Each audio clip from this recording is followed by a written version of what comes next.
Você que é o sabichão. Zica das respostas. Responde aí. Quanto pesa a alma?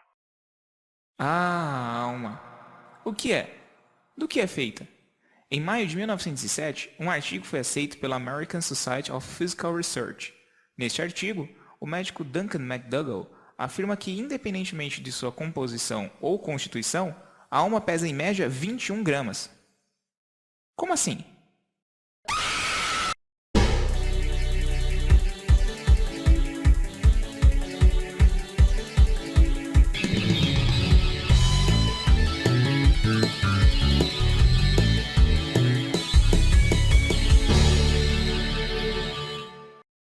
Alma, do dicionário, nome que exprime vagamente a causa oculta dos movimentos vitais.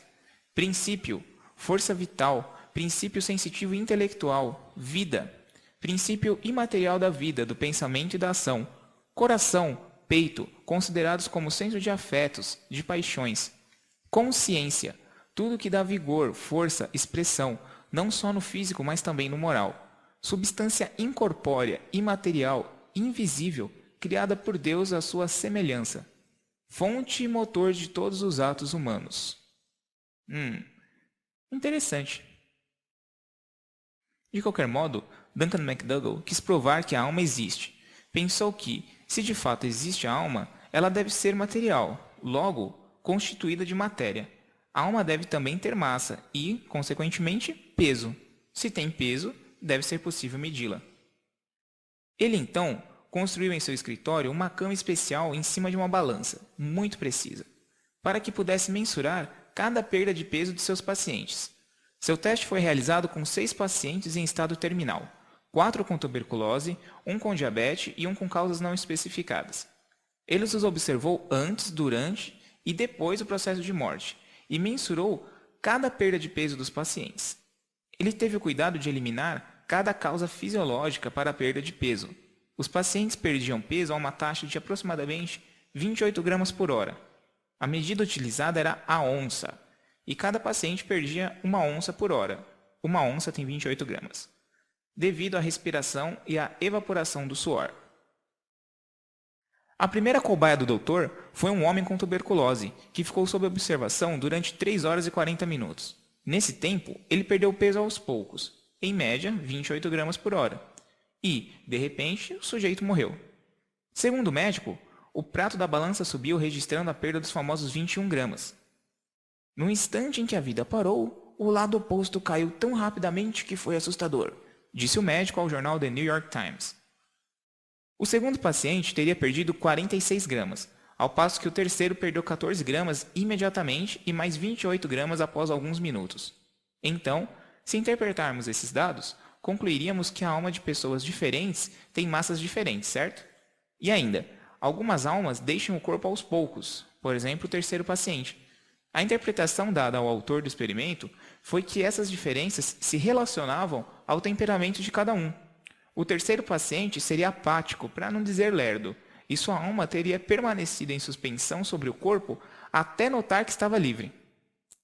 Sendo que a causa da perda de peso não poderia ser devido à respiração e evaporação do suor, pois as taxas de perda de peso por esses fatores já haviam sido determinadas. O paciente também não urinou ou defecou, até porque seus excrementos permaneceriam em cima da cama-balança. Havia ainda uma outra possibilidade para a perda de peso, que seria o esvaziamento completo dos pulmões. McDougall subiu na balança e inspirou e expirou o mais forte que pôde, e nenhuma modificação considerável na balança foi registrada. Analisando os fatos, como poderiam explicar a perda súbita do peso do paciente? Seria, então, o peso da alma? McDougall repetiu os experimentos com 15 cachorros e observou que os resultados davam negativo. Ou seja, não havia nenhuma redução de peso nos casos de cachorros morrendo. De acordo com sua doutrina religiosa, os animais não teriam almas. Então os resultados estavam mais do que satisfatórios. Entenda melhor como foi realizado o experimento com base nos dados do seu artigo de 1907. Paciente 1. De repente, coincidindo com a morte, blá blá blá blá blá, o peso decresceu 21 gramas. Paciente 2. A perda de peso foi de aproximadamente 14 gramas. Meu companheiro verificou e descobriu que o coração tinha parado. Eu tentei novamente e a perda foi de 32 gramas. Meu terceiro caso mostrou 14 gramas de perda, coincidindo com a morte, e uma perda de 28 gramas após alguns minutos. Esse foi o paciente 3. Paciente 4. Nossas escalas infelizmente não estavam ajustadas e houve algumas interferências de pessoas que não estavam satisfeitas com meus estudos. Eu declaro que este teste não teve valor. Paciente 5. Esse caso mostrou uma perda de 10,5 gramas no momento da morte. Paciente 6. Este último teste não foi confiável. Esse paciente morreu aproximadamente 15 minutos depois de ser posto na balança, enquanto eu estava ajustando as medidas. McDougall admitiu depois que seus estudos nada comprovavam, e era necessário repetir muitas vezes tais experimentos para se ter certeza de alguma coisa. De qualquer modo, seu experimento saiu na New York Times daquele ano com a manchete: "A alma tem peso, acredita médico." E é claro, até hoje ninguém repetiu esse experimento com humanos. Duncan McDougall perdeu seus 21 gramas em 16 de outubro de 1920.